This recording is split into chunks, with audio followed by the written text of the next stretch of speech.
The following video has been approved for all clashes new and old by the Motion Picture Association of Clan MGO 562. The following video has been rated ETT, Entertainment Tips and Tricks. No supervision required. I'm here to entertain and educate, not for popularity.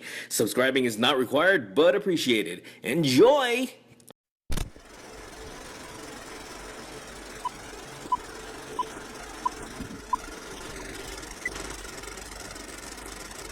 What's up YouTube, it's Clan MGO 562 bringing you another video on Castle Clash. This time it's going to be a video on how to build your base. Okay, things that you should keep in mind and things that you should think about when you're building your base.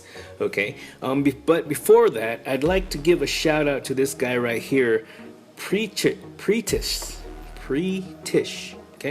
Okay, he messaged me yesterday out of the blue. I don't know this guy. He just messaged me out of blue for advice. Okay, he asked me if what I thought if Orc was better or SK. I told him SK, and then he's trying to justify why he's using Orc, and I said no. I told him why he should use SK, and then he asked me for a base layout. So I asked him what his town hall was. He said 19. So after that, I said, okay, hold on, give me a second. I'll try to build a base off my base and see what I can get. So I built him this base, right? And I built him this base. This is my base, and I built him this one. Okay, so after I showed him that, his initial reply is, bro, this looks very simple. So he had doubts on what this base can do. So I said, all right, hold on, I'm gonna show you something, and I made a video. I went in game, played HBM, and I got here. Right when I got to R, I started to record to show him what happens.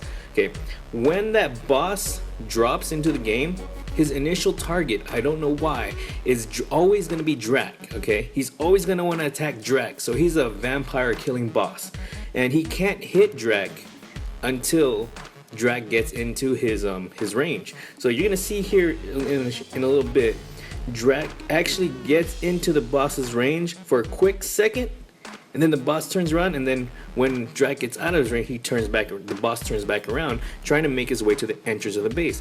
But as you can see, the walkway to the entrance of my base is a very long walk, so that gives my heroes ample time to attack that boss, keeping Dracula out of the boss's range so that they can keep attacking him and kill the boss.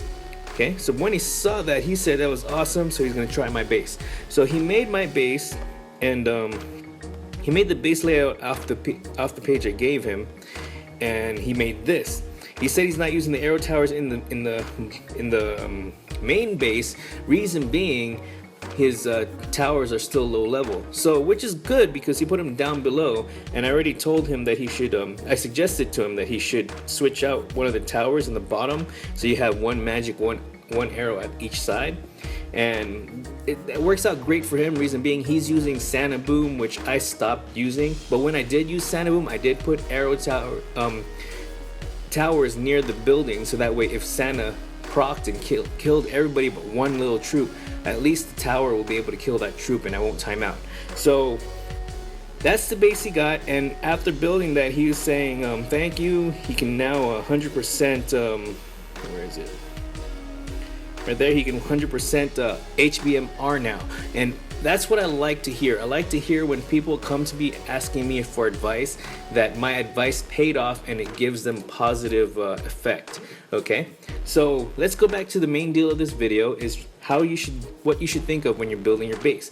First thing first, when you're building your base, you're gonna want to make sure that you split the buildings. Okay, you don't want to put the buildings all together. Reason being, if you get a hero like Reaper and Thunder God, you give them multiple targets to hit. That gives them a lot of time to build up energy, and their energies are hero targeting. Well, Thunder God not so much, but he still targets your heroes from time to time. But a hero like Reaper, he will keep proccing and taking away HP from your heroes and eventually kill them all. That's why you want to split your buildings, so that way he doesn't have that many targets, because he's going to have his teammates behind his back demolishing the buildings as well, so he's not going to be able to build up that much energy. Okay, so next up, you're gonna want to make sure that the walls right here in the front are thick enough. Okay, you want to make it thick enough so that when let's use frost switch here. Okay, so when they proc and they cut, when they drop, when they drop into the game and start walking down, and they get here, they won't try to break through the wall if it's thick enough. So make sure that is thick enough. 4 to 5 is a good number. Okay, 4 to 5. Make sure it's thick enough, and then so that way when the heroes come here, they're gonna go around and make their way to the entrance. Okay. Okay. Next is you want to make just one entrance to your base. Okay, my entrance is right here. You want to make one entrance to the base. Reason being, you want to funnel them. Okay, basically like the movie Sparta. Okay, you want to funnel them through one entrance so that way all your heroes can gang up on them as they come in to the entrance and kill them off. So they can't even make it past the arrow tower. Ideally, they won't make it past the arrow tower. Okay, next up, you're gonna want to make sure, depending on the level of your hero base, your range is going to change. Okay, so you can see here the ranges of the hero bases. You want to make sure they have maximum coverage on the areas around your base. Okay, as much as possible, but you want to keep them grouped together. That way, all your heroes work as a team when they're attacking an enemy. Okay. Now after that, you're gonna wanna think of what heroes you're gonna use. These are the heroes I use for when I do HBMR. It's SK over here, Druid right there, Pumpkin Duke here, Cupid here, Molt here, and Drac here, and I'm gonna explain why. Okay. You got a thick set of walls here. Okay. Now if you have ground heroes here, what's going to happen is when they come to attack somebody here, they're going to jump over their wall, jump over their wall, jump over their wall. Okay, so that's not what you want to happen. You want to put 3 flying heroes right here. Okay, the 3 front ones should be flying heroes. That way they can come here and hover over the wall and attack whatever enemies are in this area. Okay, that's what you want to happen. And then with PD, you want him to have maximum coverage around the base. That way he can jump on each side and start building up energy and buff up all the other heroes. And then most importantly is your Druid right here. Okay, Druid, if you don't know, Druid has an attack range of 3. So if any enemy starts walking over here and gets into his range, because you can see the range of the hero base, once they get into that range, Druid's gonna want to walk up here. Okay, he has a range of 3, so when he gets here, there's only 3 walls. Okay, that means he can start here and start attacking enemies over here without having to jump over the wall.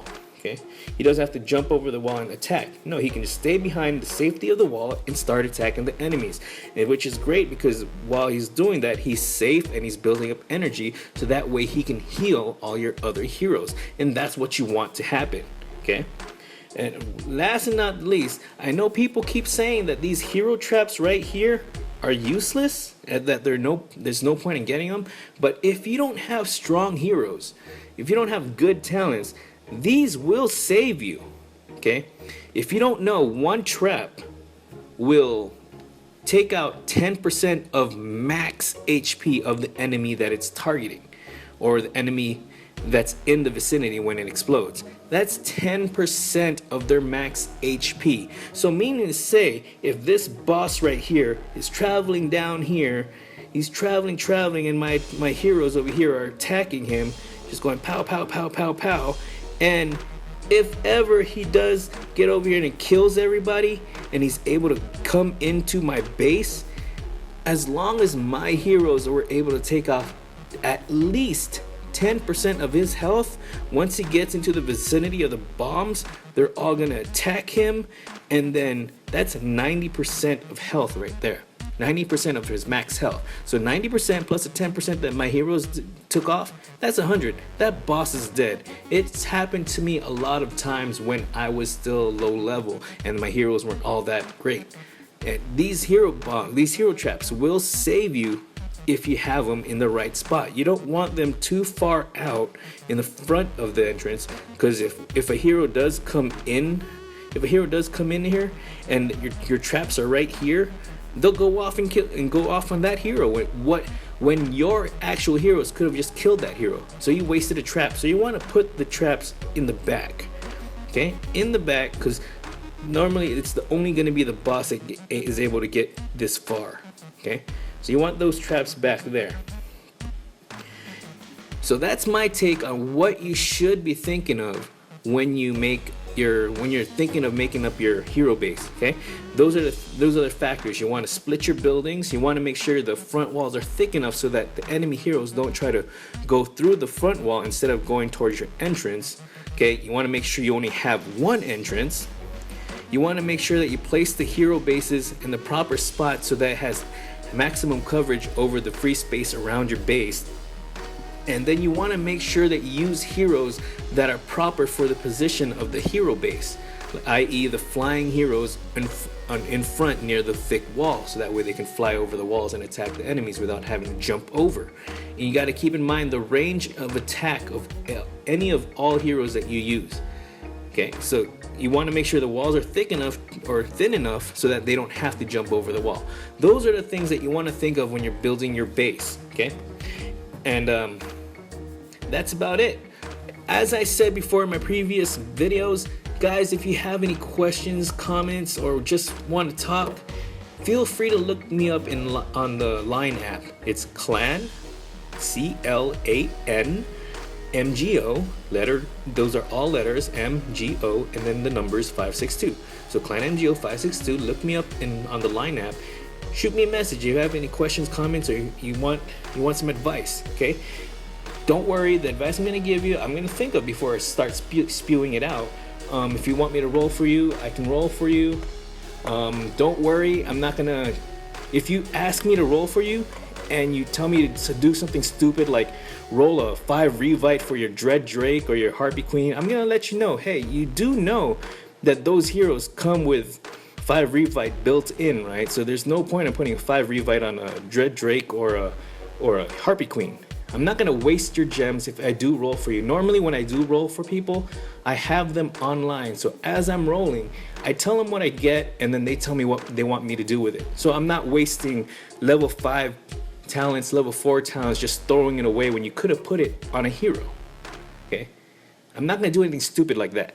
So yeah, once again, guys, if you have any questions, comments, please feel free to message me. I'm a very easygoing guy and I will talk to you. I'm not one of those high level players that say, you know what, you're just some low level player. You're not on my level. I'm not going to talk to you. No, I'm not one of those kind of guys.